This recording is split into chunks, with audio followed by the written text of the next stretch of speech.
Today was a big day, scenery-wise. However stunning and inspiring the majesty of the plains is in American lore, it's actually even better when you see it for yourself.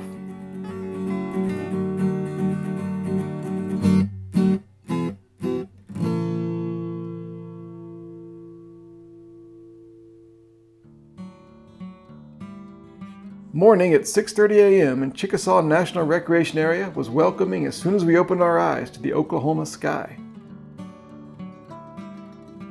The sleeping pads had been good, and we both slept well, and best of all, we hadn't been flooded.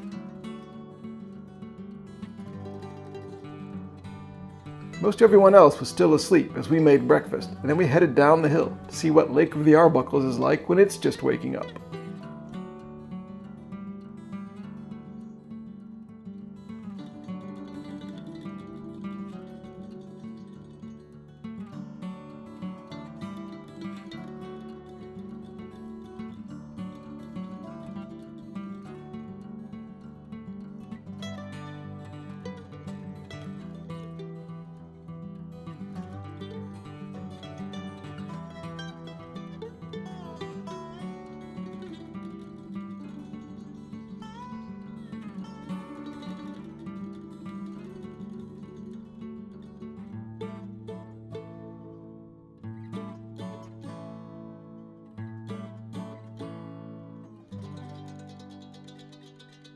Travertine Nature Center was open for us today, and we took a look at all the displays, mostly about wildlife. It's become a rule of this trip that welcome centers promise all these amazing creatures, but we really don't see them. In this case, though, maybe that's for the best.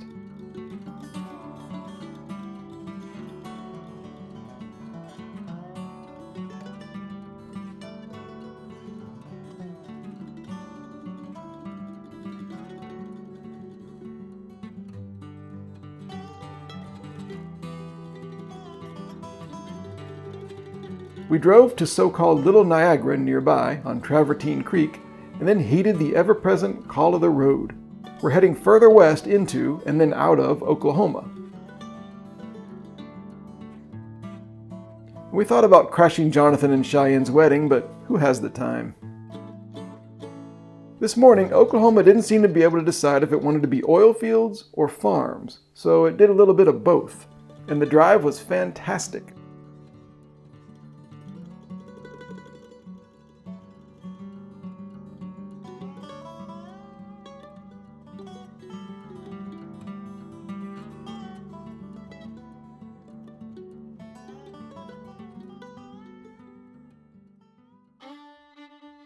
I chose a route that would take us briefly through something called Wichita Mountains Wildlife Refuge, headquartered in a town called Indiahoma. I wasn't expecting much more than a fun little drive, maybe through some grasslands or something, on our way to the state line. The Welcome Center promised more amazing wildlife, including prairie dogs and bison. I doubted we'd see anything so amazing ourselves, but the brochure, from the U.S. Fish and Wildlife Service, not the National Park Service, looked hopeful as well. But in reality, the occasional avian friend might be all we could hope for. But who's complaining? This is a small pond actually called Crater Lake, not related to the Crater Lake National Park in Oregon that we're hoping to have time for later in this trip. But down the road, Wichita Mountains Wildlife Refuge became genuinely amazing, quickly. A side road opened up views to sweeping meadows full of bright yellow flowers. After the mundane approach this morning, this was quite a shock.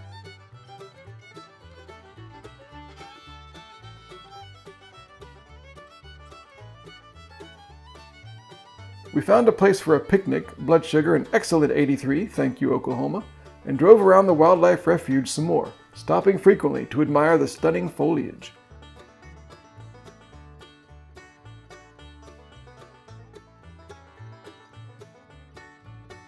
And then the highlight. We noticed that those dark lumps on the hills were actual live bison. They were just standing around, or laying around, mostly without fences. Several had a bird sitting on their back. Buffalo roaming the prairies of Oklahoma. How American can you get? Actually, about that word, buffalo is technically incorrect. It's from the French word boeuf, a misnomer referring to Asian and African buffalo. In North America, they are bison. But give me a home where the bison roam doesn't scan as well. Maybe a better word would be the Lakota one. Pte. Give me a home where the pte roam.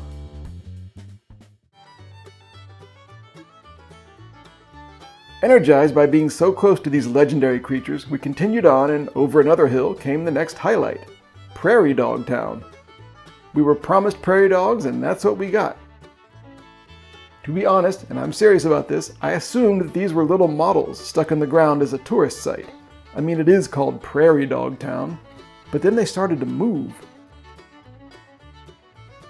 And it's impossible to watch prairie dogs and not break out in huge smiles. They pop up out of their holes, nuzzle each other and roll around, and then of course stand upright, freeze, and stare. What are they looking at? The landscape, maybe? Their neighbors? Maybe they just like posing. I must say that looking back on this whole road trip, Wichita Mountains Wildlife Refuge was one of the top 2 or 3 experiences for me. Oklahoma has it all.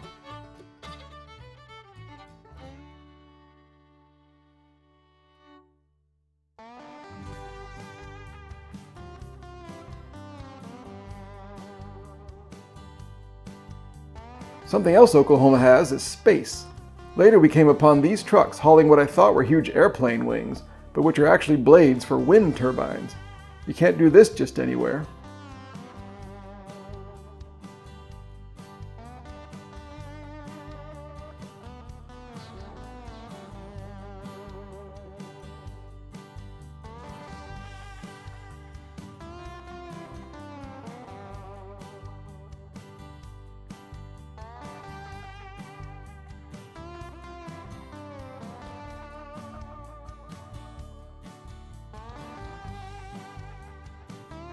We were lucky to pass through towns like Sayre as well, a traditional old downtown area with historic buildings and a sturdy, no-nonsense layout.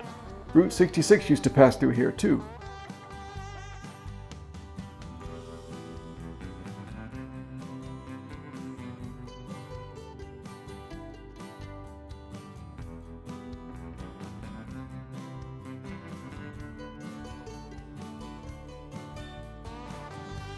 Outside of Sayre, the land was by now quite flat, reminiscent of the earlier part of this trip, in particular the Texas part. Before leaving Oklahoma, we stopped at a gas station for a bathroom break.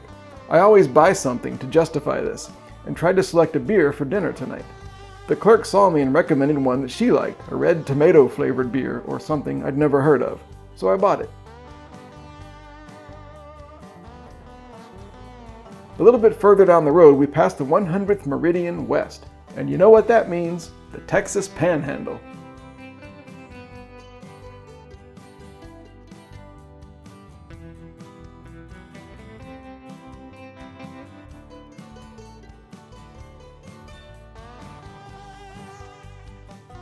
And true to form, Texas offered us long, flat highways, rugged landscape, and windblown towns full of character.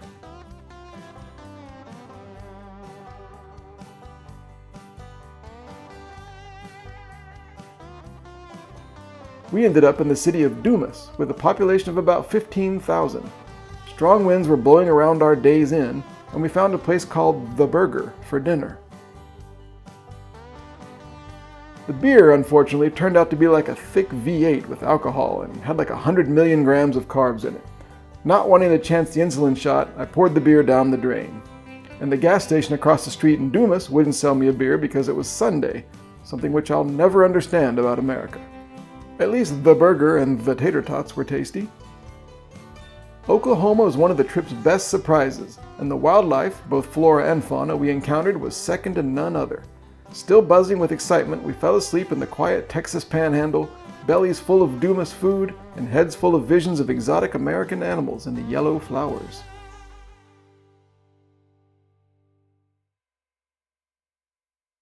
Tomorrow we leave Texas for one of my very favorite states, New Mexico, whose scenery, thanks to the back roads we ventured down, was varied but just as unbelievable as today had been. Plus I continued to develop my trip wardrobe.